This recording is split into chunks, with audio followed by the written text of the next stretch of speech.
A couple of weeks ago, my wife Janice and I had lunch with some old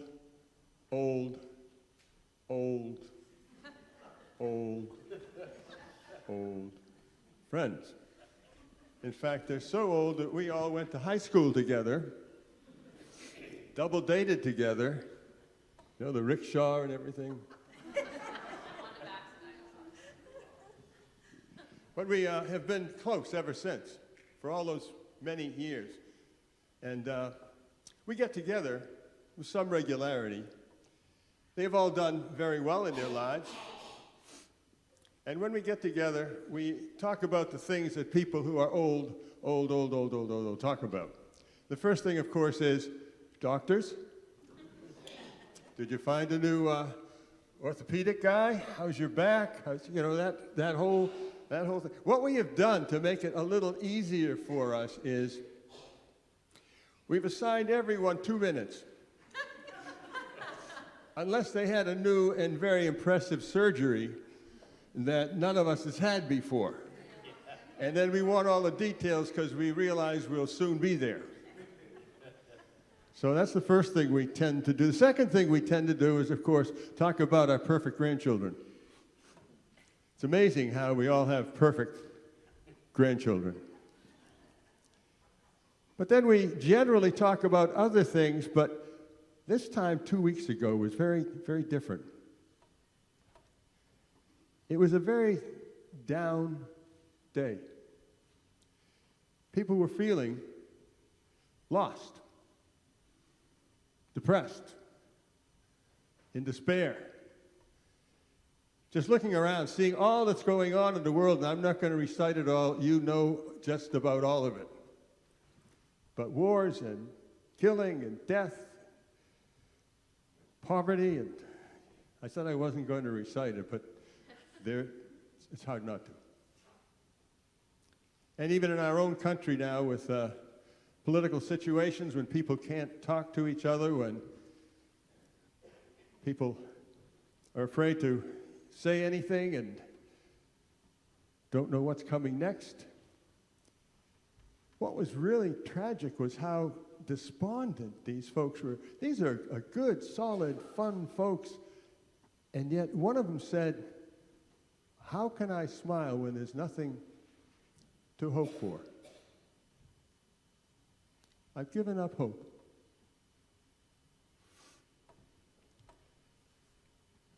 That's pretty powerful, isn't it? I've given up hope, and I'm wondering if some of you may feel a little bit like that too. Hope. Remember what St. Paul said. Faith, hope, and love abide. These three. I've always felt as if hope was kind of the junior partner in that triumvirate. I mean, we all know about hope. It's written about in the Bible, Old Testament, New Testament, everywhere we hear about faith. Then we hear about love, of course. Jesus is love. God is love. It's pretty powerful. But hope, where does it fit? Where does hope fit in that triumvirate of faith, hope, and love, these three? I have the feeling that that junior partner is one of the most important of all, because without hope, how do we have faith? What do we have faith in? Without hope, love. Who will we love and who will love us, and what will it be for? Hope is really a powerful part of that triumvirate. And without hope, what is our life? I was trying to think of some kind of a metaphor for living without hope, and one that came to mind was living in a swamp somewhere with quicksand, and we try to walk in the quicksand, and it goes deeper and deeper, and we look up and see nothing but the jungle, and we go deeper and farther down and get hopeless. Is that what life without hope is like? I think that there's no such thing as life without hope. Hope may not be all that sparkling and powerful all the time, but it's always there. I think of it as kind of the pilot light that's somewhere in our soul. Now, some of you are probably not old enough to know what a pilot light is. In a gas stove or a gas furnace, you always had to keep a little tiny flame lit. And the only way that flame would explode into heat or light was if you turned it up. If you turned the energy up, it exploded into heat, light, beauty. But without the energy, it would still be a little pilot light sunk under the depth of despair or whatever else is going on in our lives that drags us down into that quicksand. Hope. I was thinking a lot about hope after that session with our friends. And when I came across this reading, which was the reading for today from the Hebrew Bible, from Exodus, that's a fantastic story. You really ought to read the whole story. It goes back several chapters. The very beginning with Jacob and his sons and his favorite son, Joseph. I'm not going to recap the story. I will give you a quick little synopsis. It's got a dysfunctional family. It's got brothers who hate each other. It's got brothers who are so angry they want to kill their younger brother. It's got a father who's living in despair. It's got a drought that's causing people to starve to death. You know, as I thought of it, it seemed to me that we could make a movie out of it. We might call it something like Succession. You know, with a dysfunctional family and very modern kind of story. But the story has a happy ending, which we read, and that was great. And the happy ending came because of what? Hope. Jacob always had hope that his son would come back or he'd find him, even though he had reports that his son was dead.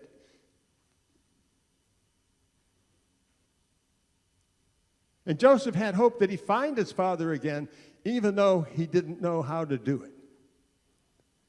And the brothers had hope that somehow they'd be forgiven for selling their brother into slavery.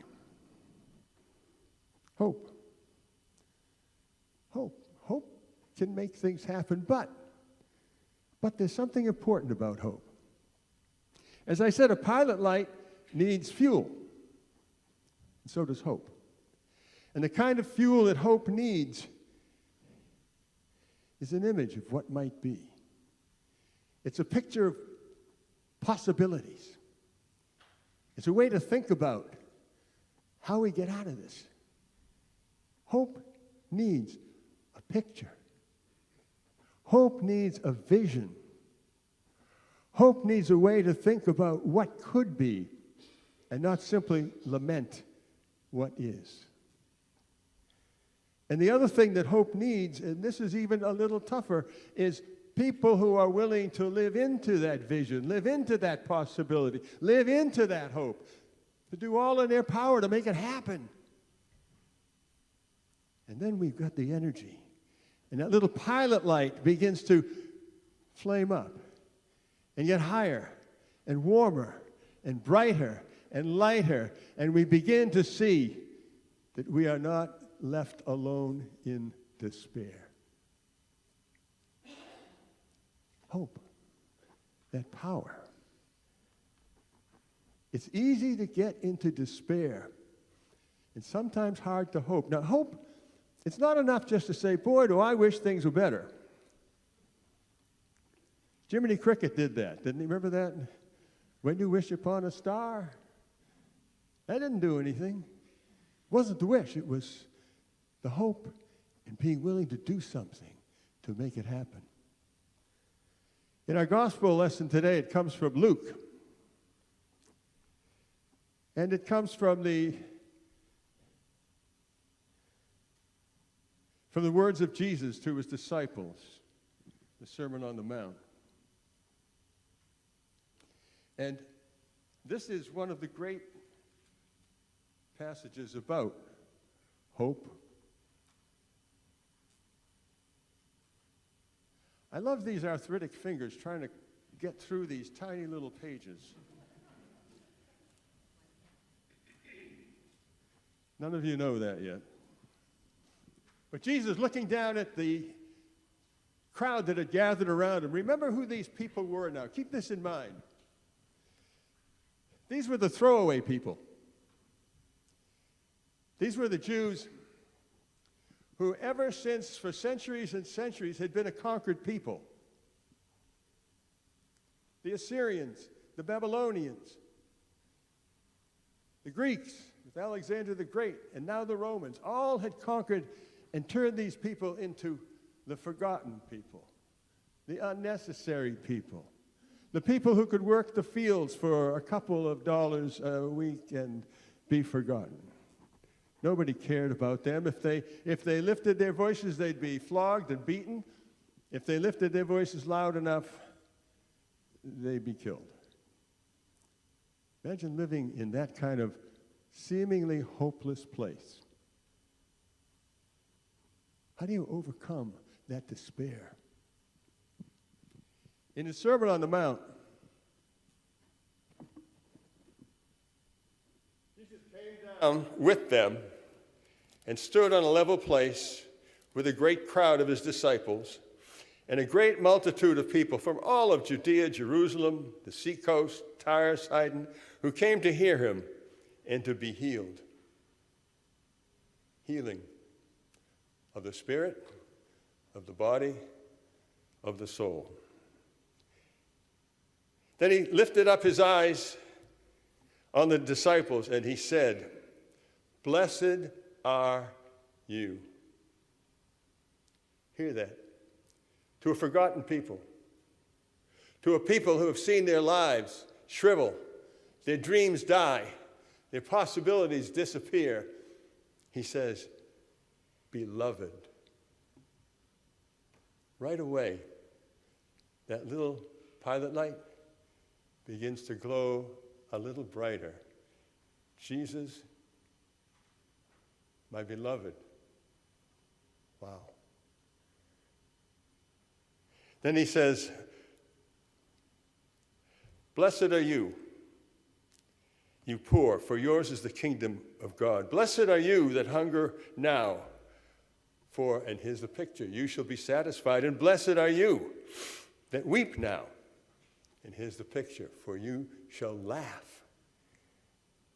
Blessed are you when men hate you, when they exclude you and revile you and cast you out in your name on account of the Son of Man. Rejoice in that day. Leap for joy, for behold, your reward is great in heaven, for so their fathers did to the prophets."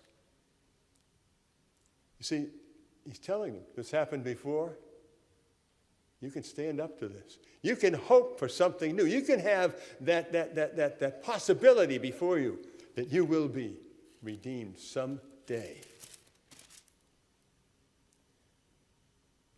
And then he writes later, "Judge not." Now these are you see, hope needs people to carry it. And how do you carry it? You do what hope is. You see what I'm saying? You act hope. You act hopeful. You act as if you live in hope. And he says, "If you love those who love you, what credit is that to you? For even sinners love those who love them. And if you do good to those who do good to you, what credit is that to you? For even sinners do the same. And if you lend to those from whom you hope to receive, what credit is that to you? Even sinners lend to sinners to receive as much again." And here he comes. "Love your enemies. Do good. Lend, expecting nothing in return. Be merciful, even as your Father is merciful. Judge not, and you will not be judged. Condemn not, and you will not be condemned. Forgive, and you will be forgiven. You see, hope requires possibility and action. Both. And when we have both, that little flicker of flame, that little pilot light, explodes into huge light, heat, and indeed, faith and love. In our own time, one of the great sermons about hope was by Martin Luther King Jr. And just last month, we celebrated his birthday. And you all remember that sermon. I have a dream. He had a dream. But you see, he didn't end it there. It's not like saying, I have a dream, so let's all sit around, sing Kumbaya, and be happy. Yeah. We can do that after we get the whole thing finished. But he says, I have a dream. And then he has a picture of that dream of little white and black and brown children, hand in hand, playing in the schoolyard. And then he shows the dream of people caring for each other and sharing food and sharing love and taking care of each other. And then he has the dream of people believing and having faith in the power of God to change life. You see, he has a dream, but he has a picture of it. And then he says, go out and do it. And so much of it got done. I have a dream. I have a hope. I have a possibility. I have to get to work. It's not enough for us to despair, to feel hopeless, to feel as if, what am I going to do? I'm just a little old person here doing nothing. Do something. Anything. Write a letter. Send a few dollars. Talk to your friends. Do something. And maybe, just maybe, that little pilot light that's buried somewhere in there will catch a flicker of a flame, and it'll begin to blossom and fire up. And you'll be fired up. And life will be fired up. And faith, hope, and love will come. Amen.